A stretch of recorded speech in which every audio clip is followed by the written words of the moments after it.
Being manufactured by Subaru in the early 90s, the SVX was the company's attempt to enter the luxury performance segment. Marketed as a high-dollar premium coupe, the SVX took much of its form from its initial concept iteration and brought it into production.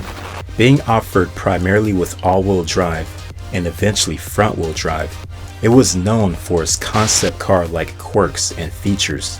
In this episode, we're going to take a closer look at the SVX, how Subaru was aspiring to enter the luxury performance market with it, and why it ultimately met an untimely demise. So grab a glass of milk, kick back, and let's get down to the nitty-gritty. Subaru's roots in the United States dates back to the late 1960s. It all began when businessman Malcolm Bricklin linked up with Subaru and pitched the idea of bringing a tiny Subaru 360 to the United States market. After much negotiation and relentless persistence, Bricklin was finally able to convince Subaru and make a deal with them. In 1968, Subaru of America established the Eastern Division in Bala Cynwyd, Pennsylvania, and the Western Division in Newport Beach, California. Ultimately, the headquarters would shift its location from Pennsauken, New Jersey to Cherry Hill, New Jersey. Fast forward to the 1980s. It was this decade when Subaru of America was acquired by Fuji Heavy Industries, but we'll discuss that more in detail in the third portion of this video. I'd also like to point out that Bricklin is the same guy that produced the Gullwing Bricklin SV1 in New Brunswick, Canada. And yes, he was also responsible for bringing the infamous communist-made Yugo to US shores, which many considered the worst car ever produced. Despite the car having a bad reputation, Bricklin's idea was to simply bring to market a very basic, low-cost means of transportation. In the 1980s, Subaru's automotive business was rapidly gaining traction. The brand was profiting heavily off their frugal family sedans and wagons. But rather than being only limited to frugal sedans and wagons, they also wanted to profit off of other passenger car segments as well. The automotive division of Fuji Heavy Industries had aspirations to create a world-class halo car, a new high-tech Subaru with daring styling that could take on the other Japanese manufacturers and even perhaps some of the European brands such as BMW. Being known for affordable and modest all-wheel drive economy cars, it was quite a shocker when word got out regarding the company's intentions. Honda would be launching its Acura luxury brand soon, and Toyota would be following suit later in the decade. Although Subaru would not be launching its own luxury division, it was determined to poach some sales from those other luxury contenders with this particular halo car. After much talk took place, the execs were eager to bring this new idea to fruition, at least by the beginning of the next decade. They soon decided to pull the trigger on the new project and make it happen.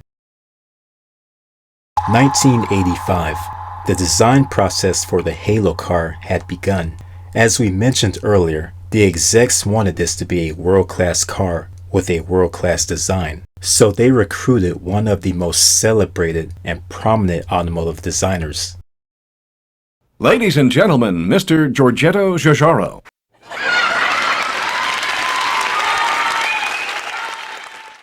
This new Halo car would be Italian designed, handled by none other than Giorgetto Giugiaro. If you watched our Isuzu Impulse episode, you will know that Giugiaro was also responsible for designs like the first generation Impulse. He even handled cars like the Lotus Esprit and the Iso Grifo, and the list goes on. This new Subaru Halo car was going to be added to that list as well. Looking at some of the initial designs from 1985, we can see that the initial design language was for the new Halo car to have pop-up headlamps. After all, this was going to be a sporty model, and all sporty models of this era made pop-up headlamps a prerequisite. Also, looking at the side profile, we can see the initial stages of Ital-Design's glass-to-glass canopy, which by 1985 standards was very unusual and very controversial, even for a car that was still in the process of being designed. The glass-to-glass canopy was inspired by aviation, and if anything, Subaru was determined for this feature to make it to eventual production. During this time, in the US market, the Subaru XT was currently on sale, making its debut in early 1985. For the Japanese domestic market, the same car went on sale a few months later as the Alcyone. In the US market, the XT came with tech that was unusual for small cars at the time. Buyers could get an optional turbocharged engine and a computer-controlled engine and transmission. It came with typical 80s quirks, like an optional digital instrument cluster. An adjustable height suspension was also part of the equipment list, being inspired by European car makers that utilize hydropneumatic suspension. Despite being available with a turbocharged flat 4, the XT lacked the performance it needed to compete on a global scale. With that being said, by 1987, Subaru rolled out the more powerful XT6 for the 1988 model year. The new XT6 was equipped with a 2.7-liter flat 6. Whereas the turbocharged XT cranked out 111 horsepower, the new XT6 produced 145 horsepower. It was also given a heavier suspension that could manage the larger engine, along with 5-bolt hubs and wheels to help out with the additional torque. For the Japanese domestic market, the XT6 was sold as the Alcyone VX. 1989. The Tokyo Motor Show was held at the Makuhari Messe Convention Center, and it showcased some major heavy hitters. For instance, it was this major show that gave the public its first look at the Honda NSX, not to mention the second generation Toyota MR2. The Toyota Celsior made its debut, which went on to become the Lexus LS400 for the North American market. We even got to see the Z32 300ZX, the Eclipse, and the Mitsubishi HSX concept car, which went on to become the GTO and the 3000 GT in Japan and America, respectively. There were many other cars that also debuted at this show, but most notably, Ital-Design's initial concept of the Subaru Alcyone SVX made its public display at this 1989 show as well. SVX served as an acronym for Subaru Vehicle X. During this public display, the Alcyone SVX was met with a very enthusiastic response from observers. The Ital-Design concept was stunning, and observers were enthralled by its futuristic appearance. Although Giugiaro had his hands in the overall design of the car, Subaru made several visual tweaks. Madoi Takashi, an in-house Subaru designer, modified the Giugiaro design by ditching the pop-up headlamps in favor of a light bar that stretched across the entire front end of the car. The side skirts were also modified, and the rear spoiler was augmented. The concept car that was presented at the 1989 Motor Show was confirmed to enter production and go on sale sometime in the next few years, promising very minimal visual changes. Speaking of the Motor Show, I'd like to point out that the NSX made two different appearances. One appearance at the 1989 Chicago Auto Show and another at this 1989 Tokyo Motor Show, appearing at one show as an Acura and the other as a Honda, respectively. 1991. This would be the final model year for the standard XT, as well as the XT6, which was scheduled to be replaced by the much larger, more powerful SVX. Overseas in the Japanese market, the new model will continue the name Alcyone, although it will append SVX to the name as well, making it the Subaru Alcyone SVX. 1992. This marked the first model year for the SVX. Having debuted in summer 1991 in the United States, this new model continued the tradition of having a load of tech and gadgetry wrapped in a sporty package, similar to its predecessor, the XT, although this time around, that package was much heavier and more imposing. The company came through with its promise too. The visual changes were minimal, and the production SVX was nearly identical to the concept from the '89 auto show. Giugiaro's pop-up headlamps were long gone, but Takashi's light bar grille design theme remained. Although the centerpiece didn't illuminate, it was flanked by fog lamps and projector units. Two models were available, the base LS and LS with the touring package, called the LSL model, with all examples being all-wheel drive. By the time the SVX hit the market, Subaru was touting itself as what to drive and desperately trying to purge the image of its XT coupes and 3-cylinder Justy, which was often cross-shot with the Geo Metro. Subaru was looking to banish its cheap car image, and it was assumed that a sporty coupe loaded with tech and concept car quirks could be the type of car to do just that. Subaru had lofty expectations and was planning on moving 10,000 SVXs annually. The SVX's only connection to its predecessor was the water-cooled flat-six engine, but even that was significantly revamped from the XT6. The 2.7-liter now displaced 3.3 liters. Overhead cams transitioned from single to dual, and valves per cylinder from 2 to 4. Further modifications included a new resonance induction system, lofty 10-to-1 compression, and more intelligent electronics. With all that came a potent 230 horses, 224 pound-feet of torque, and a revving to a 6,500 RPM redline. While all of this sounded great on paper, in reality, the 230 horsepower was simply too much power for any of Subaru's manual transmissions. Therefore, Subaru only offered the SVX with a 4-speed automatic. At the time, this was the only transmission that could effectively handle the engine's power. The transmission's computer was also tied to the engines. This was smart enough to choose normal or power shift schedules depending on how hard the car is being driven. With the push of a button, it could also start you off in second gear as a way to mitigate wheel spin on slippery surfaces. Incidentally, the engine computer managed each cylinder bank independently and could momentarily shut one side down to lessen shift shock and hard acceleration. One of the major things that carried over from the concept was the window within a window feature. And although this idea was great for reduced wind noise and allowing the occupants to open the small window in the rain without getting wet, the look just never really caught on with the general public. The power-operated lower windows rolled up to meet a 1-inch wide molding frame which held the fixed upper window in place in the door. This created very favorable aerodynamics and allowed the SVX to be driven at a high speed with the lower window open, minimizing obnoxious wind buffeting noise. On the inside, the SVX was graced with Alcantara. The door panels and lower dashboard on the driver and passenger side were embellished with Alcantara, giving it an upscale look and feel. Sitting down, one would notice it featured a wraparound interior cockpit design, which presented itself as futuristic for its time.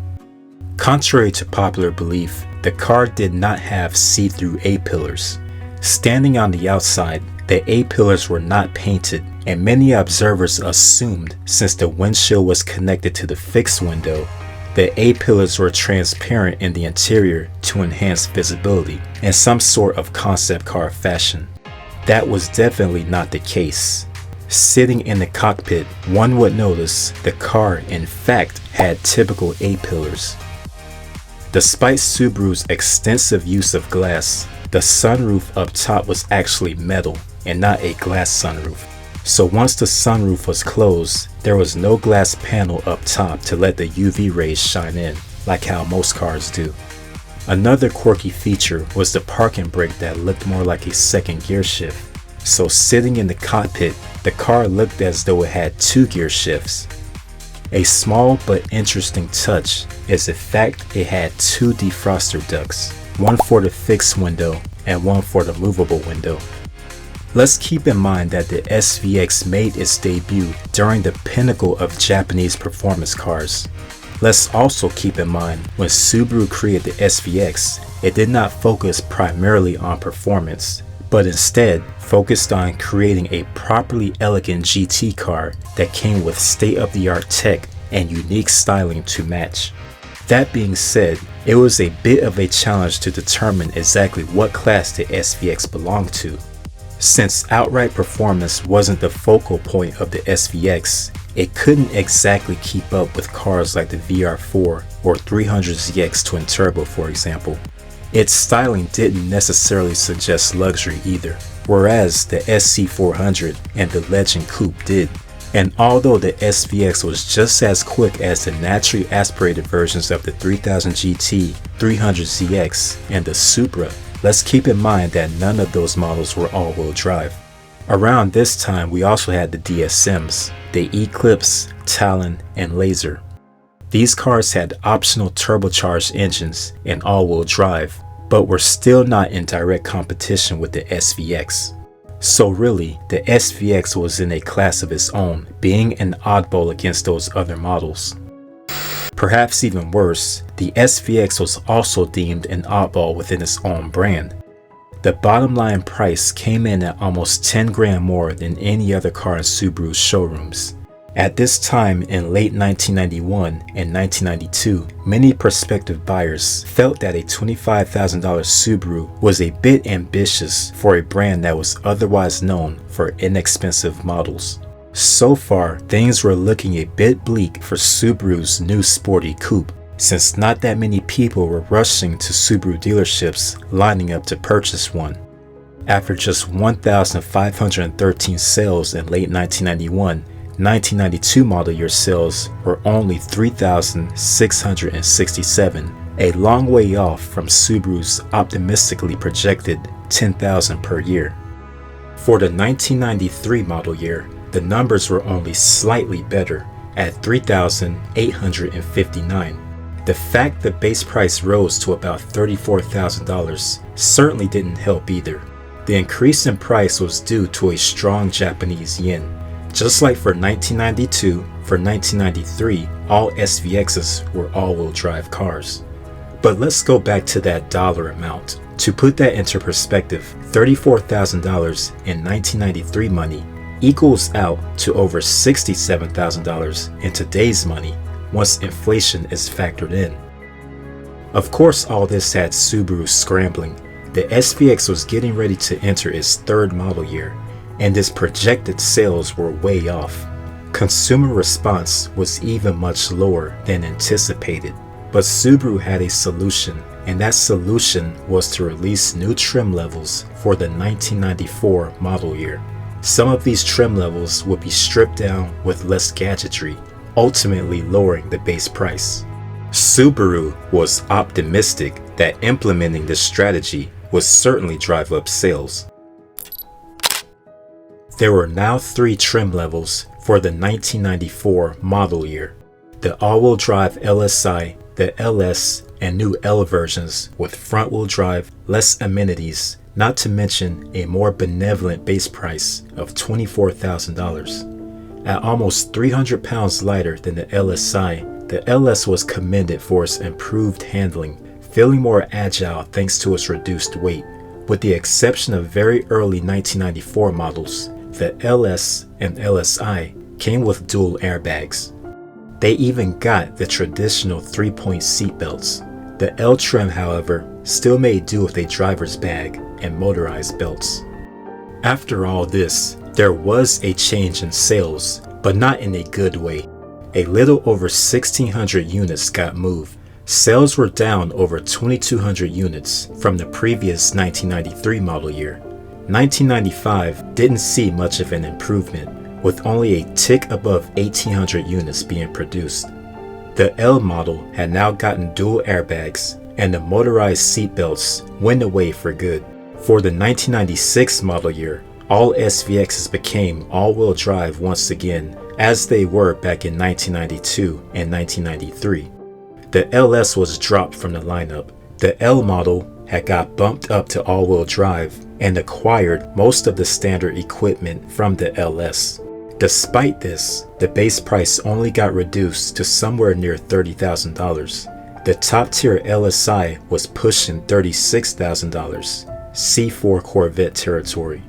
Sales remained sluggish, but the SVX stuck around, although its days were numbered. 1997 marked the final model year, and all cars continued with all-wheel drive. For a mild visual upgrade, it got a new body-colored grille and rolling stock. The exterior paint, Laguna Blue, was omitted from the lineup. The final SVX was sold at Carter Subaru, sporting the brilliant red paintwork. The 1997 model year car was delivered in early 1998, making its way to California.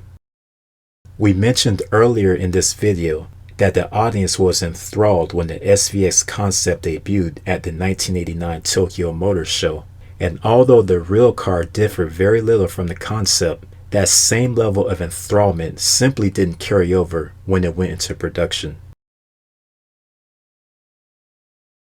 Honda, Nissan, and Toyota hit the nail on the head.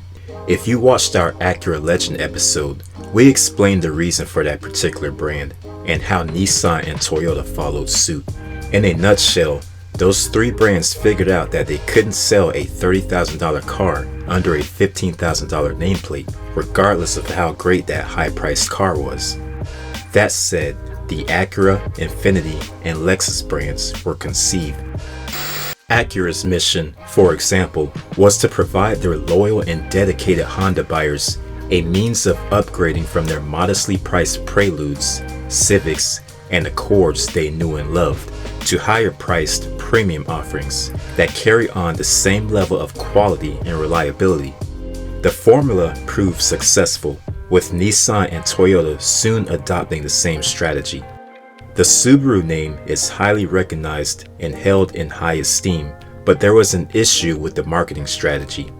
Despite its eccentric Giugiaro-influenced design, in addition to high-tech gadgetry, the SVX was plagued with the stigma of being too costly for a Subaru. While the SVX was a well-put-together car, it attempted to cross a premium bridge too far. When it first went on sale, it carried a price tag in the vicinity of $24,000 to $28,000, and it was being sold in the same showrooms next to the $11,000 Loyal and $15,000 Legacies. Many dealerships nationwide mentioned that this was a common complaint amongst buyers. On top of that, many buyers that just so happened to cross-shop an SVX with other Japanese performance cars of the day griped about the lack of a manual transmission. The price inflation on Japanese cars in the mid-90s didn't help either. This was primarily because of currency exchange rates, and there wasn't much the Japanese auto manufacturers could do to mitigate it. The big and swoopy coupe was aimed above what even the most bona fide Subaru buyer was willing to pay. It was becoming quite apparent to Subaru that the high price tag would induce sticker shock to most of its prospective buyers. So in an attempt to mitigate that sticker shock, the lower priced front drive versions came out. Although the execs were hopeful, this strategy didn't exactly work either. With all-wheel drive being a core technology that consumers associate with Subaru, offering a sporty coupe with front-wheel drive didn't improve annual sales as much as anticipated. So, those front-wheel drive models didn't stick around all that long. The SVX wasn't the only one suffering from a steep price increase at the end of its run. Those of us that can recall back to the mid to late 90s when the 300ZX twin turbo and the Supra was nearing the end of their run, the prices at the time helped do them in as well. For instance, a 1996 300ZX, its final model year, was carrying a price tag of around $45,000. As per the inflation calculator, that equals out to a whopping $83,000 in today's money. And although it was a great car, a lot of prospective buyers simply couldn't justify such an inordinate sticker price. Each SVX off the showroom floor came with an automatic transmission. Subaru utilized two different versions of the all-wheel drive system for the automatic transmission. One version that was used in the US market was known as the Act 4. This was the same setup that was typically found on other Subaru models of the period and used a variable clutch pack center differential using a specified power split front to rear, which could transfer up to a 50-50 power split for maximum traction if the front wheels just so happened to slip for whatever reason. This all-wheel drive system was available throughout the entire production run. The other version, a continuous traction delivery system known as VTD, was used on JDM spec cars. Because of its power split, the VTD all-wheel drive system is permanent all-wheel drive. Act 4 was Subaru's lingo for active torque split. The VTD, meaning variable torque distribution, was perhaps the more advanced of the two. There was also a variant in the Japanese domestic market that got four-wheel steering in the earlier model years. I would also like to point out the fact that the Act 4 system was not limited to the North American market. It was also utilized for cars sold in other countries, like France for example. It was the same case with the VTD. While JDM cars utilized the system, it was also found on cars sold in other places, like Australia and Brazil, just to name a few. The execs at Subaru made the decision to use the Boxer engine in the SVX, as well as most of their products, to simplify the powertrain implementation of all-wheel drive and because of the natural smoothness of the engine design. For those of you that are watching and unfamiliar with the basic dynamics of a Boxer engine, I'll touch very briefly on the topic. Boxer engines are horizontally opposed engines. They are not as typical as the inline and V-type engines we are used to seeing and hearing about. The engine arranges 4, or in the case of the SVX, 6 cylinders horizontally in relation to the crankshaft. This is why they are dubbed flat 4 or flat 6 engines. The image that you are seeing here is a flat 4 engine, but a flat 6 operates in the same basic manner. Furthermore, since the pistons within these cylinders make a jabbing motion outward from the crankshaft, they are referred to as Boxer engines. With the Boxer engine, we get smoother power and acceleration due to the mitigated vibration. Boxer engines are very complex, more so than the typical inline and V-type engines. As we are all aware, more components equals more cost for the car maker. So really, the added cost to produce these engines is the main reason Boxer engines are not more mainstream throughout the auto industry. As per the engineers, the engine is placed longitudinal with the transmission rather than being offset or transverse. Such a setup is typical for front-wheel drive and all-wheel drive cars, which mitigates body roll. As a result, the weight of the engine and transmission are balanced rather than being offset. The Boxer engine even provides a low center of gravity. This is mainly because the engine sits low in the engine bay and in close proximity with the ground. As a result, the car remains stable and planted during moderate and high-speed situations. While many others deem the SVX as a rather strange automobile, we can agree that perhaps the SVX was simply misunderstood, mainly because it was a radical departure from the contemporary and relatively conservative Subarus. While it featured a few unusual concept car features and quirks, the SVX had a mission, and that mission was to set itself apart from the crowd, and it successfully accomplished that mission. But unfortunately, the overall response of the general population was inimical, especially when pointing out the aforementioned unusual features and quirks. They dismissed the car as simply weird. I owned an early model LS and then bought a certified pre-owned Bordeaux Pearl LSI. The particular example I owned was well kept, solid, and reliable, and wasn't plagued with some of the common issues these cars are known for. The car was bone stock, and I can say it was definitely plush and as comfy as some luxury brands. And it definitely commanded attention everywhere it was driven, something that the SVX still does to this day.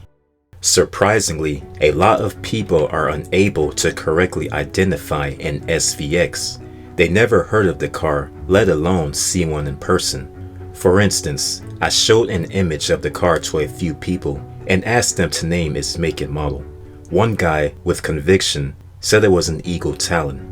I asked another guy that actually knew a bit about cars, and he responded with, "It's a 1GA Eclipse." I can understand an untrained eye mistaking one of these for a DSM, mainly because of small similarities. Other SVX drivers even mentioned that they'll sometimes be approached and asked what kind of car they are driving. So on a large scale, to even know what an SVX is nowadays, you either had to have owned one at some point or just have a vested interest in cars. A Subaru SVX, driven by Ken Knight and Bob Dart, won the Alcon Winter Rally, a race starting in Seattle to the Arctic Circle and back. This event took place in 1991, so that means the SVX they piloted was definitely an early model with all-wheel drive. Around that time frame, there was even a Subaru SVX PPG pace car. It sported a silver to purple fade paint job, silver wheels up front, and purple wheels in the back. An SVX windshield banner was displayed up front, and it even came equipped with a roll cage and an amber roof light. It was evaluated by Wally Dallenbach Sr., IndyCar Chief Steward and PPG Pace Car Evaluator.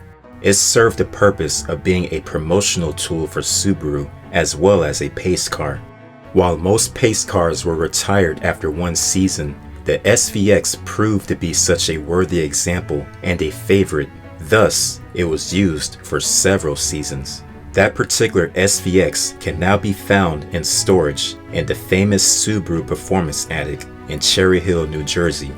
This is where many of the unique Subaru concept cars and antiquated Subarus are stored.